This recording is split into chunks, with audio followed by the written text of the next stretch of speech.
edition of Optimal Talks. In this series of frank conversations, I will chat to a diverse range of security specialists and industry influencers to explore their opinions and ideas, picking apart some of the key issues we all face today. I hope you enjoy the next 30 minutes. If you do, leave us your thoughts and comments and spread the word. Thanks. Everybody, it's Optimal Talks, one I've been trying to plan in for a while with Shivanshi Sharma, a marketing expert and somebody that I've known since 2019 when she was an intern at the Security Institute, and quite frankly the art of marketing she brought in transformed a lot of what we did at that point.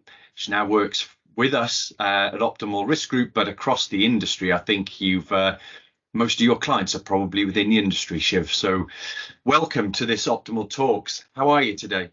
Thank you, Rick. I'm really great.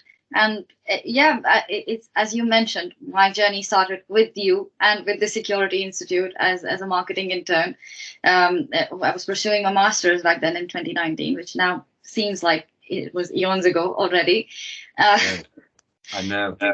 I mean, the way I started, I think with the Security Institute was the best place to get introduced to the industry, because all the members in the institute come from such different sectors within the industry. So that gave me a good introduction into just how vast the industry is and how many sectors exist. And then after I worked with you as an intern, I worked as a marketing consultant later on with the Institute for the tenure that I had left on my visa. Went back to India, worked with a risk management consultancy back there that operates in South Asia. And then I recognized the gap in the market, that there are not many marketers specializing in the security industry. And that was in UK and Europe, as well as India and Asia. And so that's how I decided to find Shivanshi Sharma Consultancy. And now we specialize in security industry, and the majority of our client base is UK and Europe. And it's been just over 2 years actually now. Is it really? Yes, it already has. And it's been really great, because we've gotten a chance to work with many sectors now, risk management consultancy being one, through risk, membership organizations, systems, security service providers, and whatnot. So this is really interesting, because before I delve into what you thought of security before, while you were at Cranfield as a student and everything, now you're heavily involved, a bit of a personality within Women in Security as an organization. You're the immediate past marketing director of the International Professional Security Association, IPSA. You're involved, I think you're online again tomorrow with the WSS. So I mean, you marketing yourself really well, the consultancy you have, because you are giving quite a lot. So tell me how you've sort of come to get involved with WIS and IPSA and WSS. How has this knock-on happened? Yeah, so actually about marketing myself, I don't think I did much to market myself. In fact, that's one of the things I really love about the security industry. Talking about perception, when the Security Institute offer came to Cranfield University, which is where I was pursuing my master's, none of my classmates or I knew anything about the industry. And, unfortunately, the perception is quite limited. To the frontline side of things, and whereas the industry has so many more opportunities as well. What I have learned in the last 4 years now about the industry is that it's vast, but it's very strongly knit. So if you do perform well, and if you do prove your value to some organizations and some people within the industry, people are really open to recommending you and referring you. So that comes really handy within the security industry. Another thing that I have noticed is that it works very heavily on networking. Now that has its positive and negative as a young professional. My experience in terms of negative or not so positive has been that when I attend networking events, there's mostly never anybody my age. So that can be quite challenging. You have to put yourself out there. It can be uncomfortable, but you have to kind of keep pushing the boundaries. You may also feel like you want to or have to prove your value or worth quite early on in a conversation as a young professional, as a person who's just not Yep. doesn't have as many decades of experience. However, it also comes with lots of positives. One is that you always have other people's experiences to learn from. In security industry, especially in the UK, is trying to involve more younger professionals. That means that there are many more opportunities available, and there are so many opportunities that are being pushed out in our way. So if somebody is actually looking to start in the industry, security industry can be really, really great for them. And yeah, I think if you work with integrity, then it would be a really, really great place.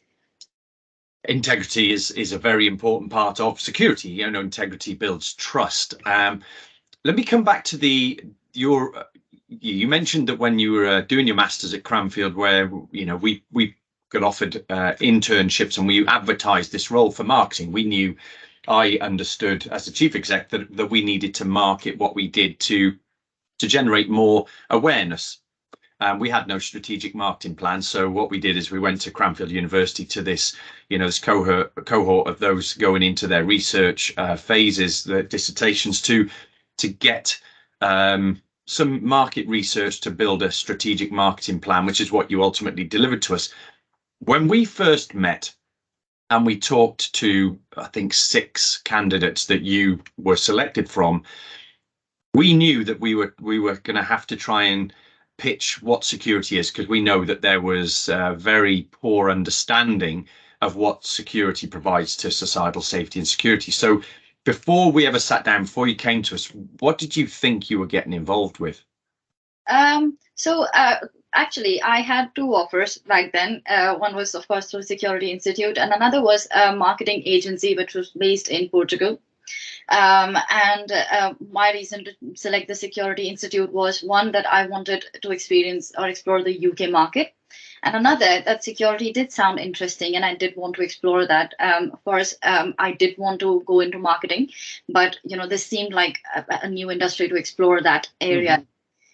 Yes, I was clueless about what the industry meant. Yes, I did. My immediate thoughts, like majority of my classmates back then, were that the industry is probably just frontline security professionals.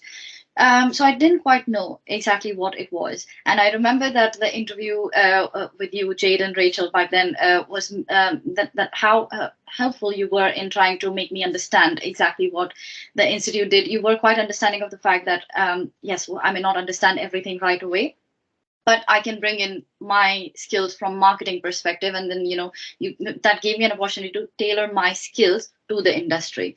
So yeah, didn't quite know that systems is a part of it, or risk management, business continuity, even cyber is probably the maximum what my classmates and I thought security would mean, but not really anything else.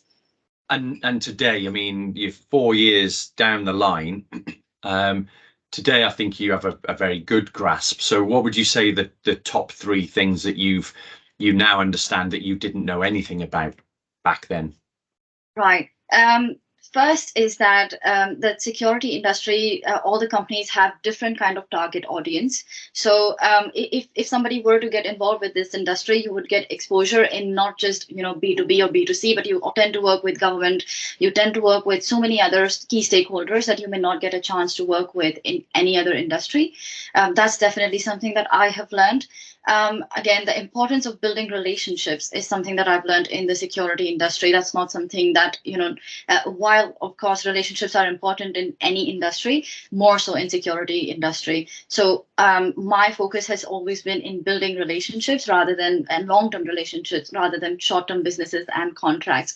So wherever I feel that that we are not going to be able to add as much value as probably any other organization would be as a marketing consultancy, I'm very open and very honest with any of my clients or any businesses that we work with. Yeah, no, absolutely. And lastly, that you just never know what may come your way in an industry like this, because we have very limited perspective about what security is and what opportunities it may offer. But 2 years down the line now, when I'm getting a chance to also work on some CSR projects through SSC, and I'm able to find that that it could be through cadets or through schools now, as you know. That are for students that belong to families from military backgrounds. Those are the kinds of things that I never thought I would get a chance to be involved with. So security has all sides to it, and that's why people should be attracted and can be attracted to it. And I think you hit the nail on the head there around the diversity, but you're kind of a unicorn in the sense of our industry, because you are not only a young professional with a capability that most of us, that are older, that come out of military and policing backgrounds, the one thing we never learn about is the business side of things that you have done in your masters, and the marketing side of promoting self. So I think there's something that I was told way back when I first left the army, that within the networking aspect, the C contact is always where the contract or the job comes from, and I think it's very relevant with you, because you have your network, your A to A contact, and now you and I are A contacts. I have somebody else who is an A contact to me, and I introduce them to you. They're now your B contact. That person will introduce you to the person that brings you the contract and stuff. And I think that's happened with you quite a lot, because you network very well. So, I mean, some of the contracts you've got, I think, have directly come through that networking, right? Absolutely. I think primarily the way SSC has grown is through recommendations and references, which is what I mean, that if you do work with integrity, if you do build a trustworthy brand, then your reputation will, precede you. And that is something that you can do in the security industry. And about contacts and networking, this is the exact reason what's gotten me interested in even women in security, that I have learned how networks, it may not be that you may get a business or a contract out of everybody, but you're here to build relationships, and of course get any mentorship opportunities, or find as many mentors as you can. So my role with Women in Security Academy, in fact, is to be able to mentor women that are already excelling in the industry and have decades worth of experience in the industry, but to pursue their own entrepreneurship goals. So if anybody is looking to start their own business, I can advise them on that, especially now with having the company first established in India and now registered in the UK. So that's something that I'm so happy to be able to share that knowledge and help anybody that I can. Would you say that's been the sort of biggest hurdle you've had to get your foot in the door to establish Shivanshi Sharma Consulting, your personal business? Is that the biggest challenge you've had then? Well, it's interesting because, of course, my foot in the door first was through internship with the institute, and that came through my university, and that was something that I had to trust and take that leap of faith. But then I have also had to take a leap of faith when I started SSC, which was actually during the pandemic, where I decided it was the right time. So I quit my job in the middle of the pandemic and founded Shivanshi Sharma Consultancy, and that was because of the relationships I built during the Security Institute over here. So I had built a network. People did want to work with me, but of course, visa limitations, didn't let me have that.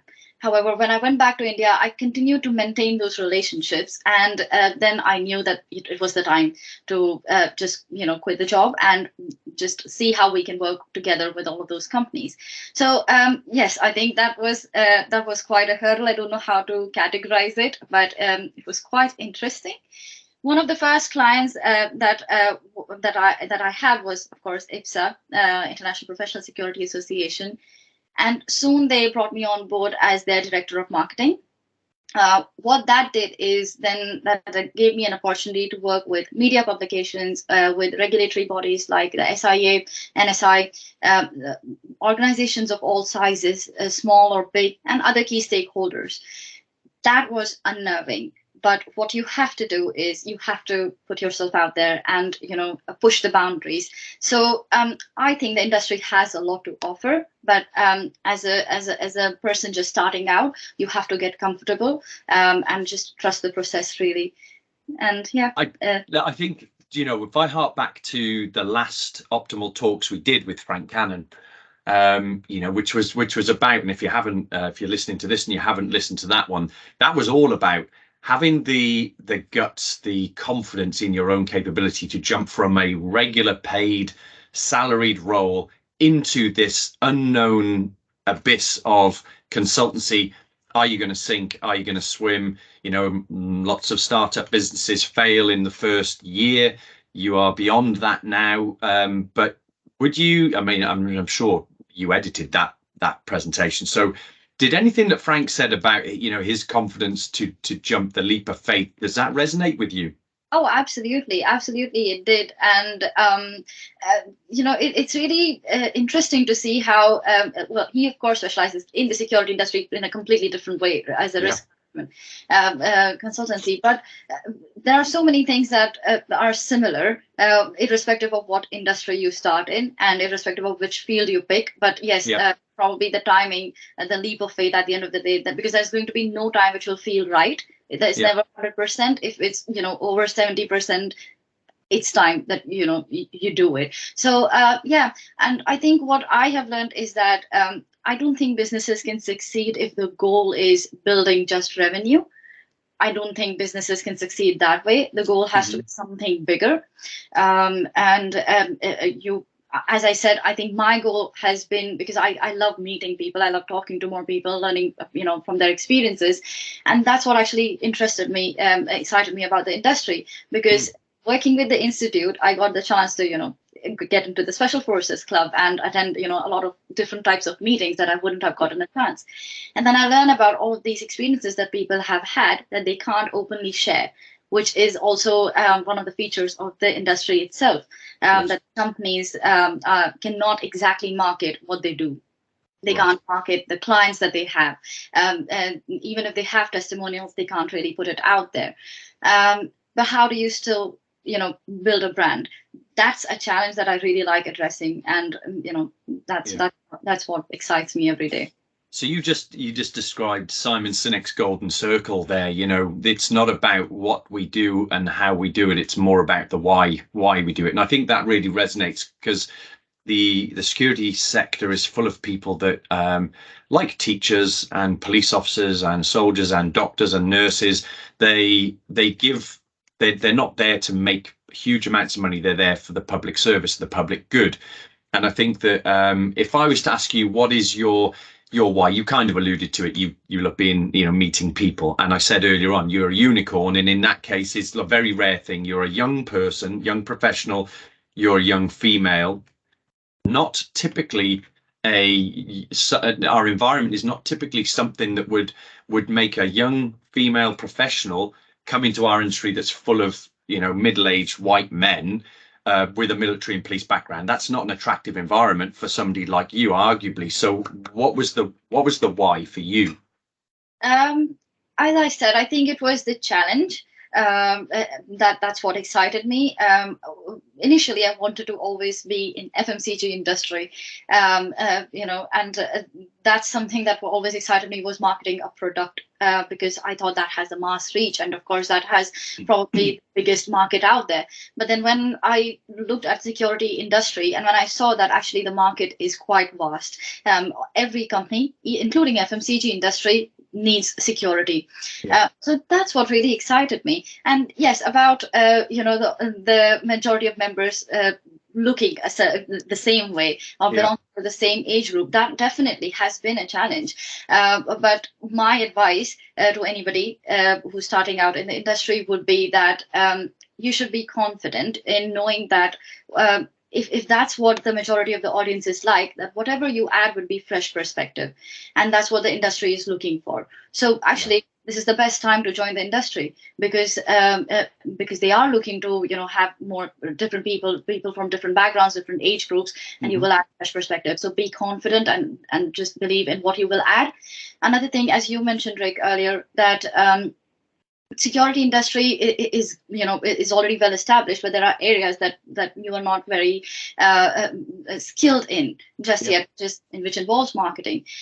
So there are going to be many such other areas. You don't always have to be a specialist in security. You could be an HR person, you could be a management person, you could be accounting, sales, marketing. These are the places where younger professionals or anybody new that doesn't have any experience in security could start out in. So I think those are the kind of things that. So this is really important, because this is the golden question that that all the membership bodies have been asking. How do we attract more youthful talent? And I say that, but you've come from an academic perspective, but you also work within IPSA and you've worked with the institute, so you know the vocational routes. If I would say, how can we attract more through academia, and how can we attract more youthful, and not just students level up, but people that want career changes, vocational career changes, engineers to security? How do we reach them through a marketing perspective? In terms of academia, I would say that early engagement is really, really key. So just like my classmates, and we were doing MSc management from UK Cranfield, which has lots of security courses, in fact, we didn't know about the security industry. So I think early engagement, that is getting people in schools, colleges, and universities aware of what security industry is, would be really, really key. Because right now, an opportunity would be really great, but because the industry is such a mystery to us, we may not get attracted to that opportunity. So that's why I would say early engagement in terms of education. In terms of vocational, as I said, it doesn't have to be somebody who's a specialist in security, and that's the perception that I would suggest we change through marketing. We welcome people from different walks of life. It doesn't have to be that they are just youthful professionals or younger professionals. There could be moms, for instance. They are great at management and multitasking. And who can't use that? I mean, every industry can use that, so why not target them? For there could be different roles. Management roles could be something that they could fit in. It could be admin roles. So things like that, really. And I think apart from this, career development opportunities that we are offering to people that may not specialize in security would be really key. Because if we are offering great career progression, then that would definitely attract anybody. Yeah, and I think Huda Al Hakima is I'm going to have to get her onto one of these, because the career pathways thing she was absolutely all over that. So I need to get her up to talk about that, follow that on. But you're very true. It's very true what you say about mothers being risk managers. When I did my master's in security and risk management, my lead tutor said, mothers are the best risk managers. They manage financial risk. They manage letting the child out to eat dirt and scuff their knees riding bikes, and taking a proportionate amount of risk that makes them resilient as kids. They have to learn to work things out for themselves. But managing a household of all those risks is second nature. So why we don't have more mothers in risk management? Because they have an aptitude for it already. They may just don't know it yet. So I think that's really relevant. So from your experience, what advice would you give to other people like you to consider and move forward with a career into security? Well, in all honesty, my first piece of advice would be get uncomfortable. Go out. I know networking events can be quite unnerving, especially, as I said, if everybody, if you don't find anybody your age or your gender, it can be quite unnerving. But get uncomfortable, because there are going to be results. And if you want to see diversity, then you have to take the first step. Maybe today you're just the one sort of person from your age group, but if you keep attending events like this, you will inspire more people to join in, and soon the face of security will change. So that would be my first advice. Second is focus on relationships. Don't run after short-term contracts or short-term gains. Especially in security industry, relationships will make a huge difference, and in the longer run, that will help you. And then work with integrity. I know that I'm repeating this point, but it's really important because security industry is a completely, trust-based kind of industry.